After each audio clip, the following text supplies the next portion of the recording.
Hey everyone, welcome to Lecture 2 on HTTP and web servers. Last time we talked, really in the first lecture of the class that covered a lot of material, we talked about the different types of scaling. We first introduced software services as programs that run continuously and give responses to requests, as opposed to programs that you just run once that take an input and produce an output. So a service is available to you to provide answers or provide some kind of a service continuously. And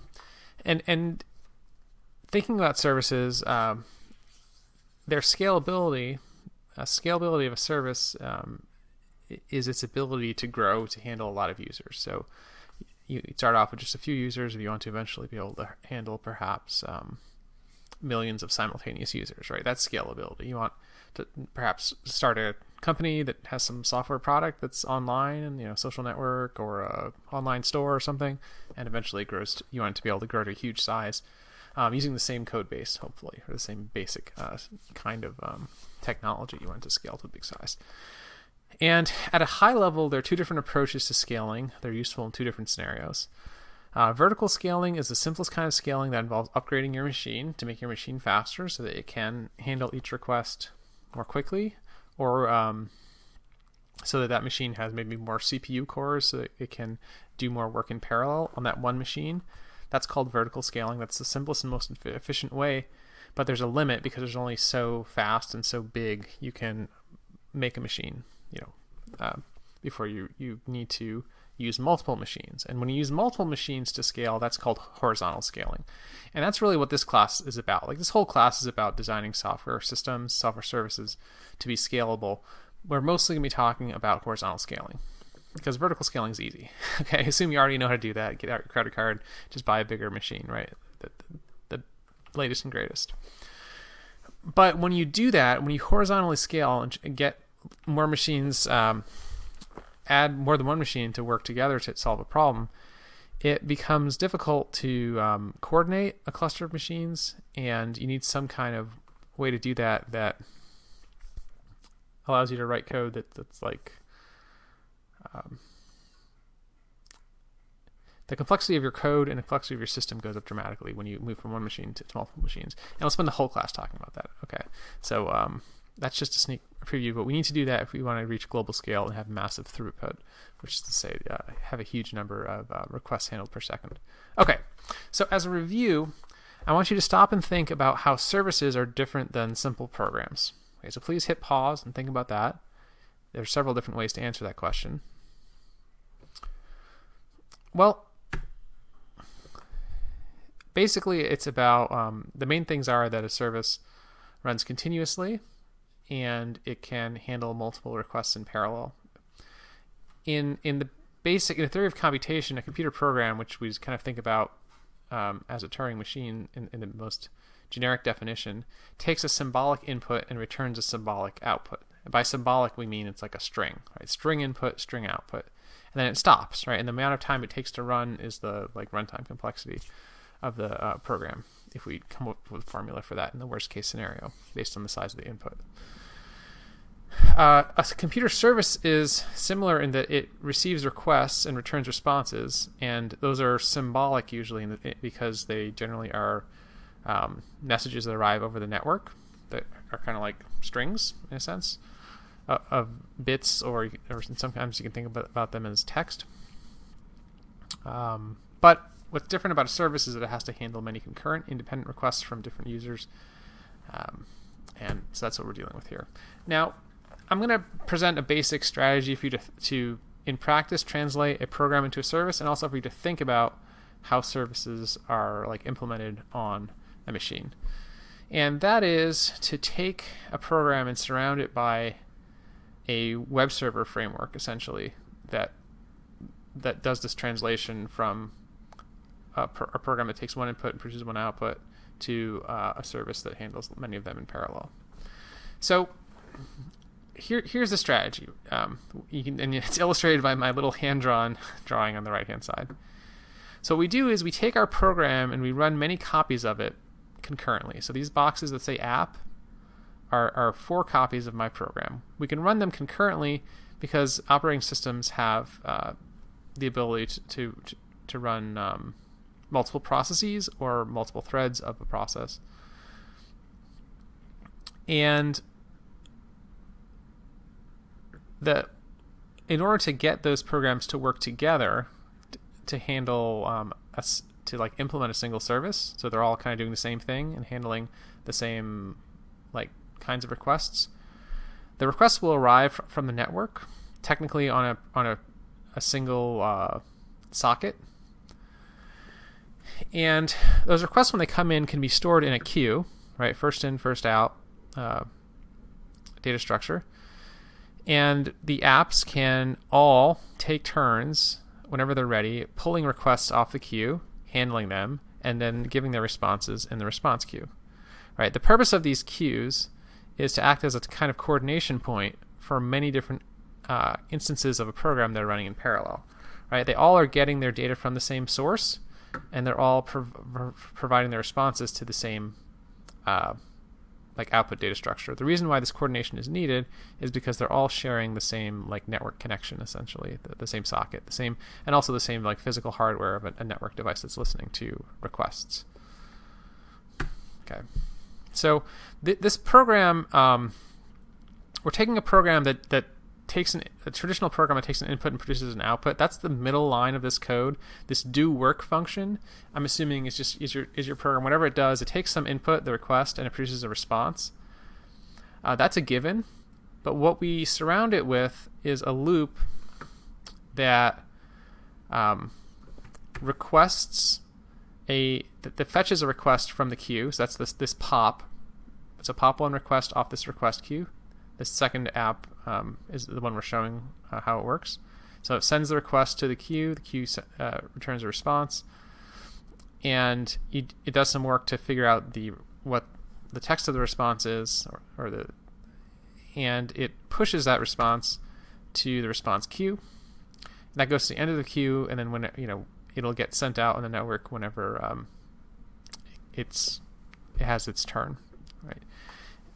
Notice that these pop and push methods or functions could cause waiting. Like if the request queue is empty and one of these app instances is ready to do work, doesn't have any work to do, it might request the next request with a pop, but this thing could be empty, in which case you'd actually be waiting at this first line of code, or like a second line of code here that's doing the pop. Similarly, if it's all these app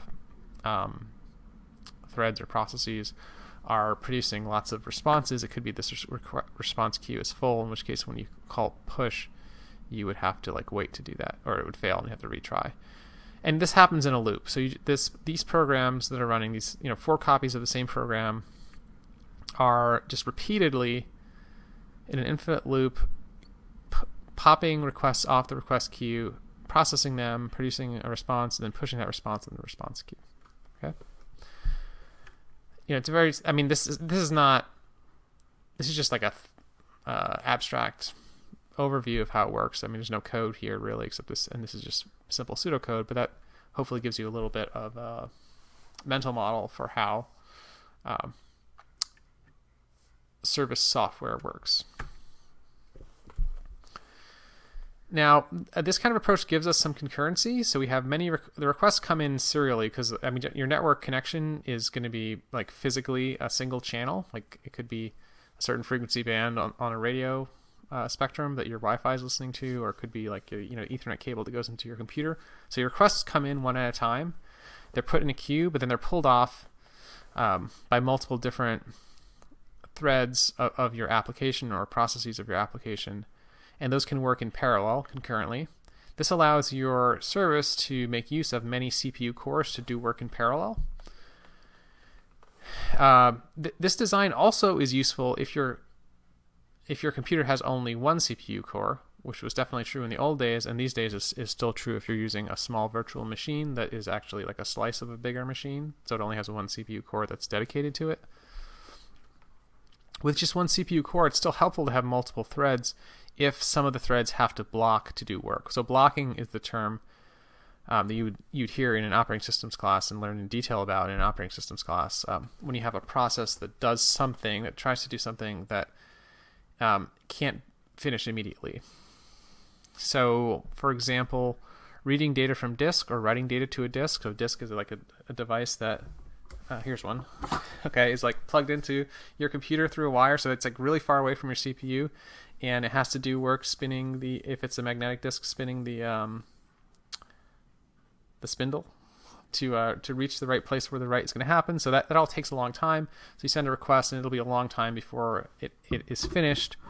So that process that did the read or write is unscheduled, and it waits until that disk write finishes before it runs on the CPU again.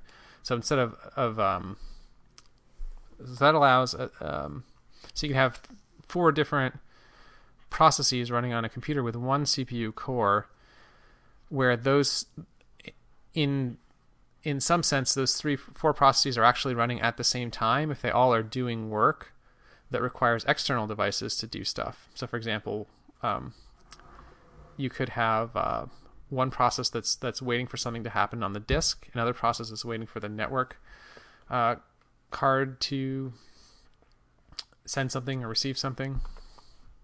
Yeah, and that's called blocking. Okay, but that's really an operating systems topic, which we can't really get into too much detail of.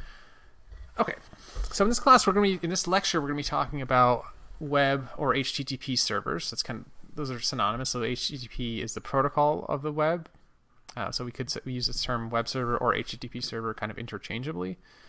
And these are called frameworks, these web servers, because they provide code that sits on the outside, around the edges of your application. So you as the programmer develop this green box, which is the application code. The code in the previous slide that did the do work function, so you write the code that decides how to translate an input into an output, how to translate a request into a response. But the web server provides all this other stuff. For example, it provides duplication of your code onto multiple threads. It provides a response queue and a request queue. It handles like locking of those so they can be accessed concurrently, things like that. And the web servers are available in like every language because web servers are a really common thing to build. So for example, in Java there are Jetty and Tomcat are examples of 2 popular ones. Python, there's Flask and Django. On JavaScript, there's Node. And there also are web servers like Apache and Nginx that are designed to handle not really code, but static files. So if you have just like, if your input is a path which you're going to translate into a file name, and then the data that you're returning is just the contents of a file, there are web servers, really old-style web servers that do that really well, or designed to do that. So if you're using one of these web server frameworks, you get a lot of you provide the code that customizes how the responses are generated, but then you also get code that handles a lot of stuff like the parallelization that I'm showing here, concurrency, but also things like handling the protocol itself, like building the headers of HTTP in the requests and responses and things like that, which you'll see a little bit of that later on in this lecture. Okay. So the web uses HTTP, the Hypertext Transport Protocol. If you took a networking class, you would see this and you would know what this is. But just to give you a quick intro in a couple slides, it's a protocol that web browsers use to interact with web servers. So it's like essentially the language that structures the requests that flow between web browsers and web servers to allow them to like exchange data so that you can navigate through the web, okay, the websites. It's a client, but generically we can think of it as a client-server data exchange protocol where the client is making requests for documents. Of course, on the web, usually it's like a browser is the client and the document is HTML, or it could be an image or something like that. But that can be generalized to arbitrary types of requests and content that is either a document or like other stuff that we can think of it that is kind of equivalent to a document. So requests include because this is adapted from, the World Wide Web for web browsing, we have requests are formatted in a way that matches web browsing, right? So there's a URL, there's a method, which is one of a few different options. Basically depends on whether you're things like get, post, put, delete, depending on whether you're reading data or writing data. Your request can have a body, actually, if you're writing data, like if you're posting data from your client to the server. And the response you get back has a header that gives some details about what's coming. There's a response code that basically tells you whether your request was successful or not. And then there's the body, which is the document. So just an example kind of illustrates this better than I could explain it. So here is an HTTP request to fetch a web page with the URL www.test101.com/doc/test.html.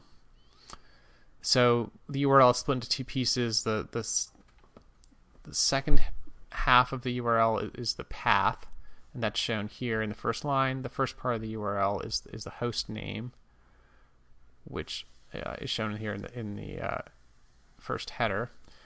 These 7 lines here are different headers, which specify different aspects of the request. And then there's a blank line after which there can be a body of the request. In this case, there are some parameters provided from the client to the server indicating some details about the request. Like there's a certain book ID that is being requested with a certain author. Although this in a GET request, usually you don't have something like this. And this content length here is specifying how long this body is, 35 characters. The response also has a header and a body. So the headers and bodies are always separated by blank lines. The first line is a status line, which mainly says, in this case, that it was successful. So 200 OK means that the response succeeded. There's some information about the document that was returned and also how it was processed. For example, the software that processed the request was Apache version 1.3.29. And most importantly, it tells you about what kind of document was returned. So this is an HTML text document. And after the blank line, the document begins, and its length is 35, which you count kind of from beginning to end. So this allows a web browser to fetch an HTML document from a web server. And as a developer, you don't really need to know too much about how to structure this HTTP protocol. So HTTP protocol defines what things you put in these headers, all these different lines. So there's a lot of little details here that generally as a developer you don't need to know about if you're using a web server framework, like one of the ones I described before, like if you're using Node or Tomcat or Django or Flask or something like that, because those frameworks will build out these request and response headers and will let you as a developer focus on just what the document contents are and the paths for the requests. Okay. Here I am showing the first example of a scalable web architecture that we're going to look at in this class. This is for Wikipedia, right? Website which I'm sure you've used. And this is a good example to look at for 2 reasons. So first of all, it's pretty simple, but it is scalable, and Wikipedia handles a ton of traffic. And because Wikipedia is a nonprofit organization that's pretty open, they publish a lot of information about what their architecture is, and their code is open source and stuff like that. So it's easy for us to see all the details of their system. Unfortunately, it's a lot harder for us to see get an architecture diagram at this level of detail for Google search or something like that, because they just don't publish it. Okay, so looking at the high-level architecture for Wikipedia,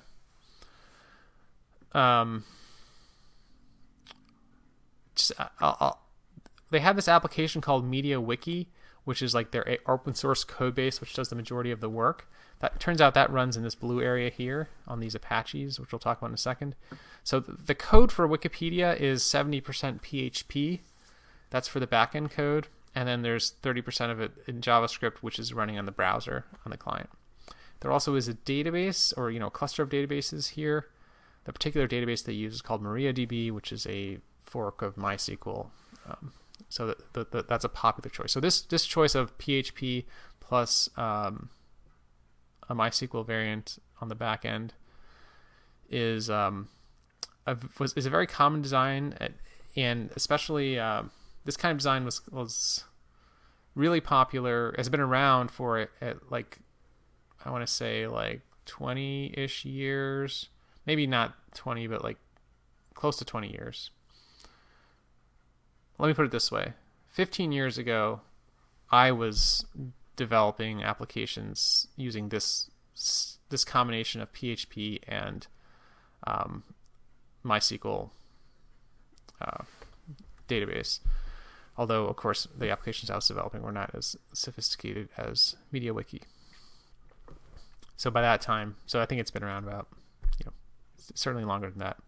These days there are, and we're going to talk about alternatives later on, but I'm going to start with this basic. You should understand this before learning about the alternatives, some of the alternatives. Okay, so let's take away some of the extraneous stuff and look at the core. Like the most important parts of this Wikipedia architecture are shown here, and there are these little icons identify the different parts, which I've identified here. So requests are going to come in from the left-hand side and go to this caching part. Squid is the software that's running here on these red triangles. These are HTTP proxies. We'll talk about what those are in like 1 or 2 lectures. But we're actually going to ignore those at first. Those are there mainly for performance reasons. They're not strictly necessary. The most important parts are really the blue and the green, which are the web server. The web servers are in blue, and the databases are in green. And you'll see that whenever there are repetitions of these icons, it means that there are multiple instances. So Wikipedia, to run its website, has about like 200 Apache web servers running. Let me go back here so you can see the definitions. 200 of them. So there are lots of them running at the same time, lots of machines. Each one of those machines, of course, has many threads. So the total number of concurrent requests can be like in the thousands. And there are load balancers in front that direct requests to one of the particular instances of these web servers. We'll talk about load balancers in like, I don't know, maybe 3 lectures, something like that. Those web servers connect to databases to get the data they need. And then, when they have a response, of course, they return it back to the client. There also are file servers here for images. So there are 2 kinds of big data stores. There's the databases are for like small data, like the text of the articles, usernames, passwords, stuff like that is in the databases. Big media files, like images, are in file servers.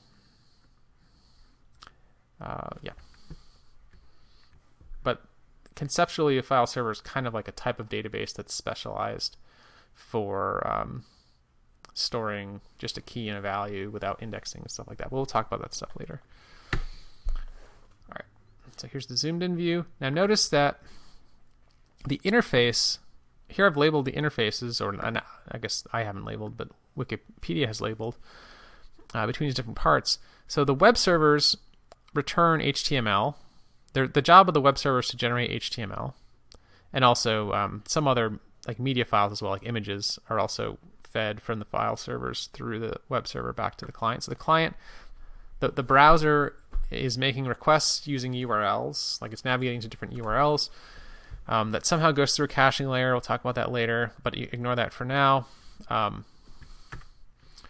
Those requests go to the web server. The web server uses the database to, along with its own code, to generate HTML and return that HTML to the web browser.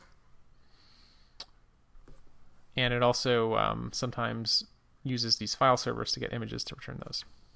All right.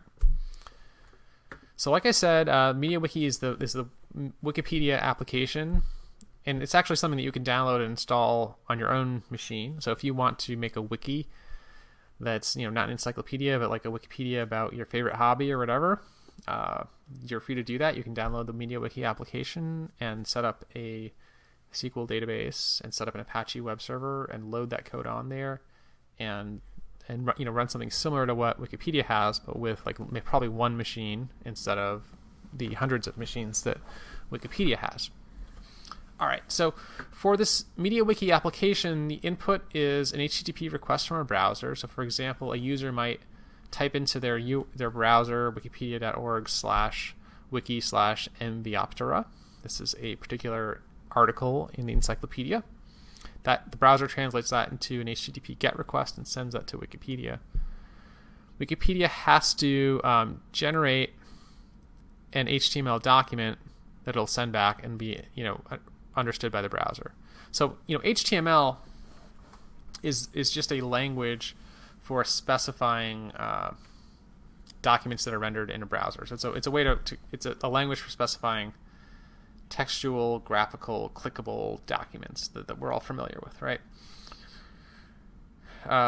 So it's code that really is executed on the client side. HTML code is interpreted by your browser, and the web servers are responsible for generating HTML in such a way that when it's presented to the user, it will show the the graphics and text that the user wants to see. The user should see. Okay. So here is that Mbioptera article, a screenshot of it. It's apparently some kind of little insect. And like I said, Wikipedia's main task is to handle requests for generating these articles. How does it do this? Okay, so it goes through a few steps. So a request comes in. The request is going to say, /wiki get/wiki/Mbioptera.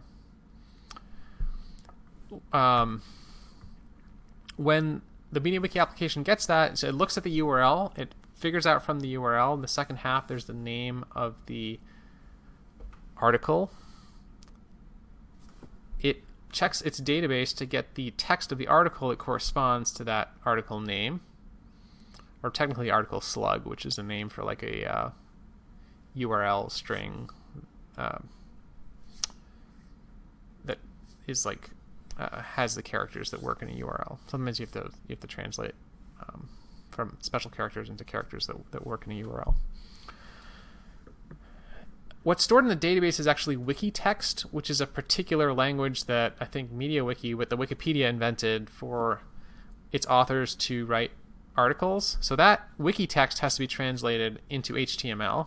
So what you see on the screen, what the browser understands is written in a language different than what the Wikipedia authors understand and write in. So that translation happens in the MediaWiki code. That generates this HTML here shown within the purple dashed box. Okay. Now, in addition to that, MediaWiki adds the HTML code for all the stuff that sits around the article. This stuff here is going to be the same for every article, but it has to be added. So this didn't come from the database. This came from the code. It's added on top of this article information. And in HTML, it probably will involve putting some code before and putting some code after the article code. So that's why I call it wrapping. And then also there's a little piece of the page on the top that it's customized for the particular user. So this says, see how it says Starzia? That's like my username on Wikipedia. The HTML has my username in it, even though when I visit the page for Mdioptera. When someone else visits the same page, the database will return the same article here, assuming that I visit in relatively the same time frame. That article hasn't changed. The wrapping stuff, the column on left and the banner will be the same, but then the username up here will be different depending on whether I'm logged in and who I'm logged in as. So the request has a cookie or a set of cookies that tell the database, the application what user it is, and so the application can use that cookie together with the database that translates from the cookie to the username to generate this code up here and add that. We'll talk more about cookies later, I think. Yeah, we'll talk about cookies later when we talk about authentication in general. Okay, so that's a high-level view of how one particular website works. We call that a dynamic website, right? Because it's a web server that returns HTML, web documents, but those web documents are different depending on what URL you enter, and those web documents are not stored ahead of time on the server. They're not static. So there's a database that stores information that's used together with code to determine, to like at runtime, generate the HTML that's appropriate to show. And this allows you to create pages that have content that changes. Like, for example, if you want to run, like Wikipedia is not a static set of articles, it's a set of articles that can be modified by the users, right? So when you log in as a user to Wikipedia and you want to change an article, what you're doing is you're sending commands, you're sending requests to the back end that will cause it to modify the database contents for that article, to enter the change that you made to the article. And that means that when future users visit that page and it runs that code to generate the article, the database will supply an updated version of the article and it'll be generated.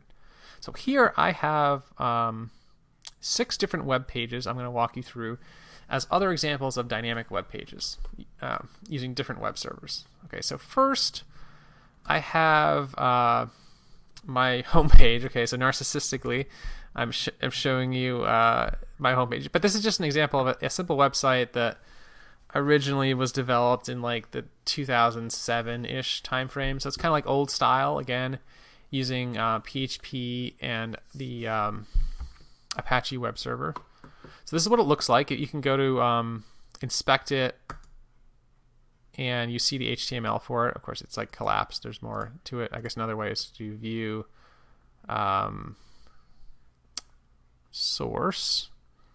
So here's the HTML code for the page, right? And the browser understands HTML. So when the browser gets this document, it translates it into this. And any user who visits this website has the freedom to see the source code. So this doesn't run on the server, it runs on the client, and it is open. There's nothing secret about it. On the back end, though, is some code that generates that page. So in my web server, which is an Apache web server, there is code here. Now much of this is using PHP, and this was one of the first languages that was really dedicated to or designed for dynamic web pages. So the content of PHP allows you to write HTML. So actually a lot of what you see here is directly identical to the source that you see on the web page. Like here, what we see here, I guess it's a little small. What you see here is the same as what you see, it's basically the same as what you see here in part. But anyway, yeah. In addition to HTML, there also are little tags of PHP code. So at the beginning, for example, there's this command on the first line that says PHP include header.html. So what this will do is it finds another file on that web server called header.html, and it will kind of like paste the contents of that file into here. So this allows me to have, and what the header is actually the code that renders this table of contents on the left and the title. And then there's also at the bottom there's a little PHP code. Oh, sorry, wrong screen. At the bottom there's a little PHP code that includes some footer code. So that is a file that has footer code which renders this little yellow bar on the bottom. So that allows me to very easily have different pages that have the same code for rendering the top and the left and the bottom, but different code in the middle. So all these pages that I'm going through now, I didn't have to copy and paste. The HTML that the client gets is actually repeated for the top, left, and bottom. But on the right-hand side, there's different code provided by the server. And on the back end, there is like only one place where I've defined the header and footer, and it's reused. Okay, so that's a simple way that PHP lets you like dynamically generate content that merges different pieces of content. And that allows me to keep the code simple for all those different pages. Okay. Another example of a dynamic web page on the same web server. So this is a silly little page that I made.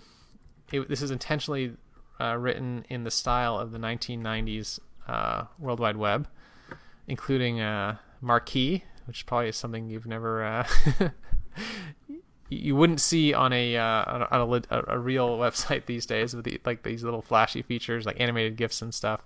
Original animated GIFs, not the ones that we have nowadays that are like cinematic. Anyway, so this web page, has HTML to render this stuff, but it also has a component in the middle that's dynamic. So what this is it's a secret Santa matching. So my extended family used to assign people in pairs so that you would give a gift every year to not everyone in the family, but just one person.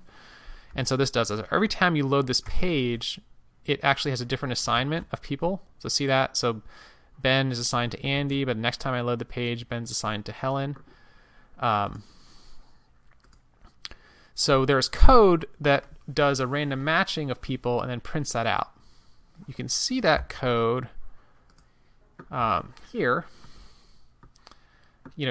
Of course, there's some HTML to render all the other elements of the page, but there's a part in the middle that's PHP code. It's where it starts with question mark PHP, and then there's some, so this is PHP code we see here. There's like an array of people and a little loop that does some matching of people. Okay, so it's not terribly interesting or complicated, but there's about like 100 lines of code that does a matching.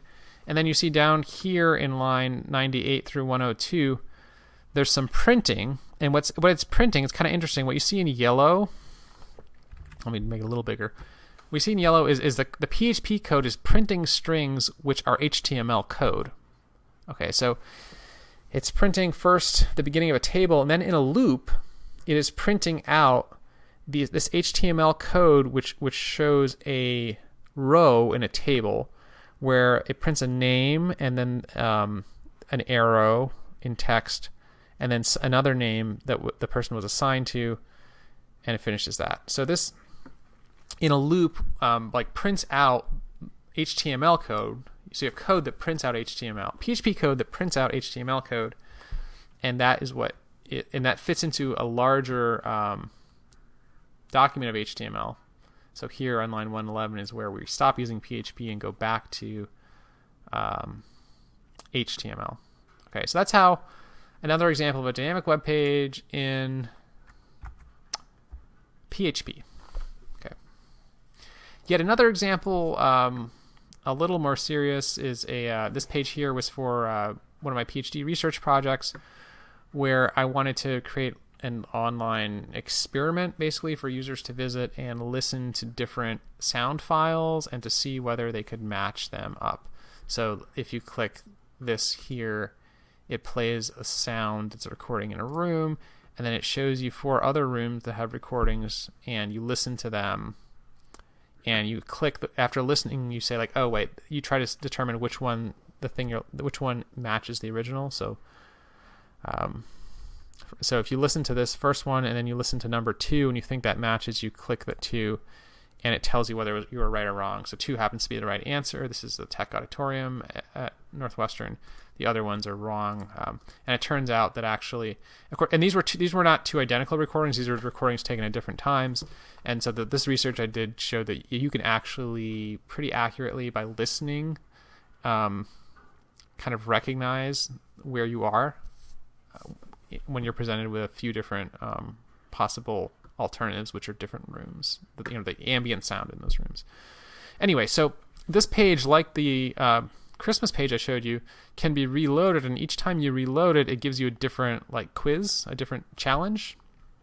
a different sample file and a different set of 4 candidate rooms to listen to guess. And it always has the ability for you to guess, and it always knows which one, and it'll tell you whether you're right or wrong. So the code for that is similar in the sense that it's using PHP. But one of the differences here is there's also a lot of JavaScript, or a little bit of JavaScript, I guess, which handles execution in the browser. Because in the browser, you saw that I was able to click the different rooms, and it was either giving an X or a check mark if I was right or wrong. So the code in here handles that in JavaScript. It's JavaScript that is statically generated on the server that's given to the client, and the client runs it.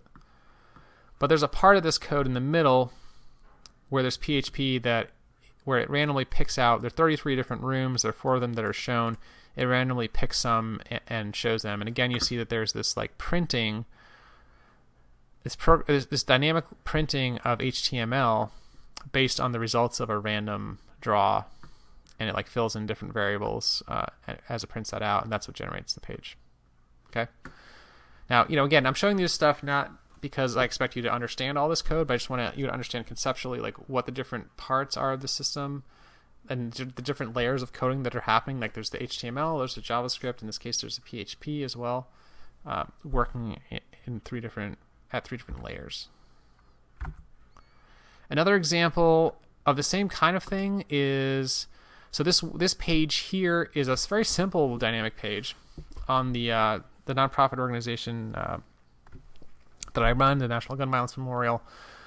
There's a lot of dynamic web pages on that site, but I want to show you something that's just very simple and doesn't get into the nitty-gritty of it. But here is just a solicitation for a donation, and what's dynamic here is that there's a number here that shows how much money we've raised so far this year. So right now it's January 14th, so we're early in the year. We only raised $105, but that number comes from a database, and whenever a new donation is entered, the database updates its value.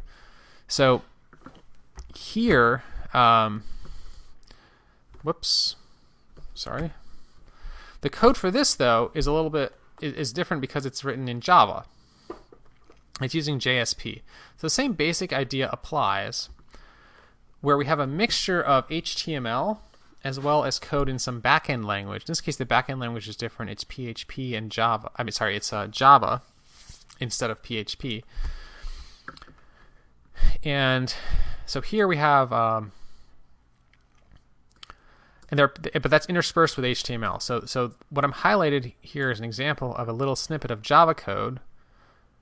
And in this case, it connects to a database and gets the number of, the amount of money that was raised so far. And it also gets the current year from Java. Those are the 2 different variables that affect the rendering of the HTML. Then within the HTML, there are just a couple of places where things are changed. Like in here, this little special tag will substitute for the result of this Java code. So it's a conversion of some number of cents into a decimal format, and also the year is substituted in here. On the client side, though, if we were to look in the source code, the HTML source in a browser, you would see a number here. Like when I look at this page here and I go to view page source,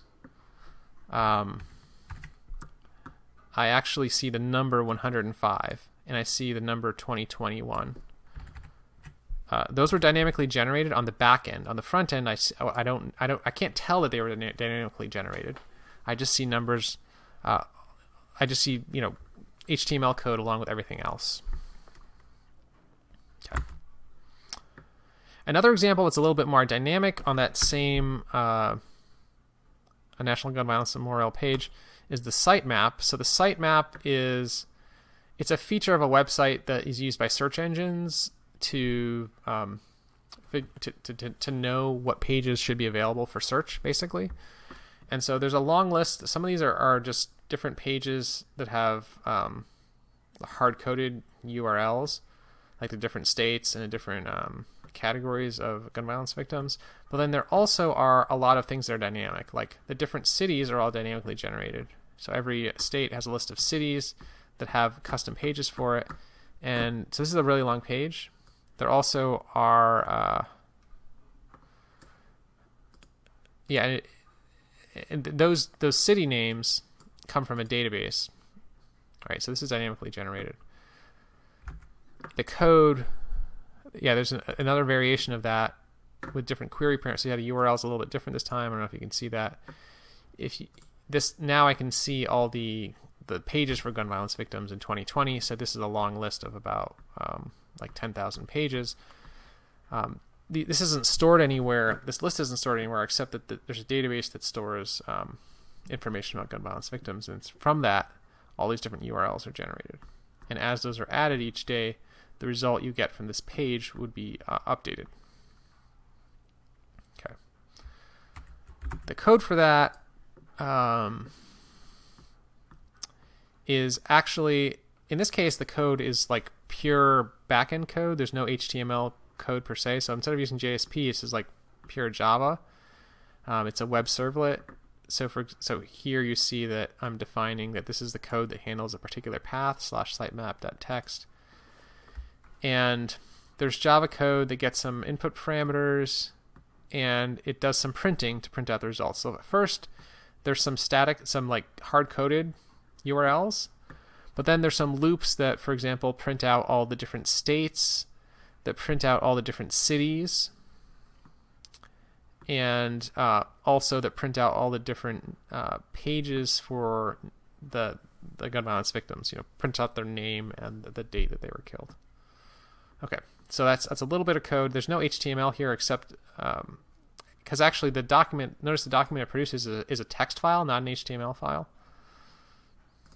Yeah, that was just yet another example of a dynamic backend code, in this case Java code that generates an HTTP response, so like a document, a web document, dynamically by checking a database, getting some values back, and then in code using a variety of loops and whatnot, generating the response. Okay, so that's just like an introduction. Many of you, some of you, I guess, I don't know about many, but some of you may have seen some of this before. We're going to talk also later on about different styles of developing websites and services. What I showed today is a kind of a traditional or old school dynamic web server. It's still very valid, and it's used not just on old sites, not just but also new ones in some cases. It's not the only way of doing things. So a single page application is an alternative way of developing a website, which shares some similarities but also some differences. We'll talk about that later. Yeah, so today I showed you a bunch of web server frameworks. Those let you translate simple programs into multi-threaded services with concurrency. They handle some of the details of the HTTP protocol. HTTP is a protocol, which is like a set of rules for interaction, and it specifies that clients request a document using a path or URL, and the server sends a document in the response. And there's a status code and all kinds of other stuff. We gave a high-level overview of Wikipedia's architecture. That was a good starting point, and that is in fact a very scalable architecture, but also a pretty simple one. And then I showed you some examples from my own experience of like developing relatively basic web pages. Well, I guess the last one was not totally basic, but medium complexity. That should introduce you to, at a high level, how web servers work, or what the role of web servers is. Let's put it that way. What we've not answered yet are a couple of these open questions. First of all, what's caching? Why is it possible? So I showed in Wikipedia that there was this first part of these squid caches or proxies. Both those words probably don't make a lot of sense to you yet. I haven't explained that yet.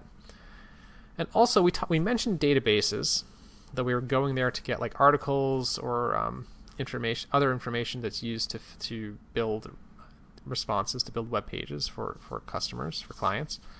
We're going to talk a lot more about databases, what they're really used for, and how to make them scalable. Okay, that's it for today. See you next time.